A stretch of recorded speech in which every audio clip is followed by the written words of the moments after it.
షష్టమ భాగ్యాధిపతి అయినటువంటి గురువు ఈ ఫిబ్రవరి నెలంతా కూడా గురువు వక్రాన్ని తొలగించుకుని వృషభ రాశిలో లాభభావంలో సంచరించడం వల్ల కర్కాటక రాశి వారికి అది లాభభావం కావడం వల్ల పోటీ ప్రపంచంలో మంచి విజయాన్ని సాధించుకోగలుగుతారు, నూతన అవకాశాలు అందుకోగలుగుతారు.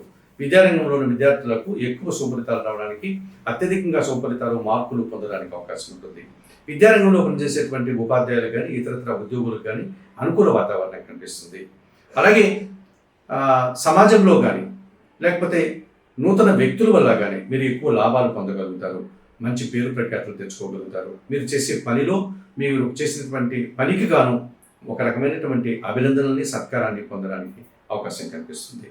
ఇక చతుర్థ లాభాధిపతి అయినటువంటి ఈ శుక్రుడు ఈ నెలంతా కూడా భాగ్యభావంలో అనగా మీనరాశిలో సంచారం కొనసాగించడం వల్ల కుటుంబ సౌఖ్యాన్ని పొందగలుగుతారు, విందు వినోదంలో పాల్గొంటారు, శుభకార్యాలు నిర్వర్తించుకోగలుగుతారు, సృజన సహకారంతో సంతోషంగా కాలం గడుపుతారు.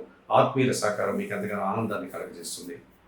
ఇక తృతీయ వాములో కన్యారాశిలో కేతు సంచారం వల్ల జన సహకారం పుష్కలంగా లభిస్తుంది, భగవంతుని ఆశస్సులు లభిస్తుంది. నిరాడంబరంగానే మీరు చాలా కార్యక్రమాలు విజయవంతంగా పూర్తి చేస్తారు. ఈ రకంగా కర్కాటక రాశి వారు 2025 ఫిబ్రవరి మాసంలో బుధగ్రహం అనుకూలత వల్ల, గురుగ్రహం అనుకూలత వల్ల, శుక్రుని యొక్క అనుకూలత వల్ల, కేతువు యొక్క సానుకూలత వల్ల ఎక్కువ శుభ్రతల్ని లాభాలని పొందేటువంటి వాతావరణం కనిపిస్తుంది.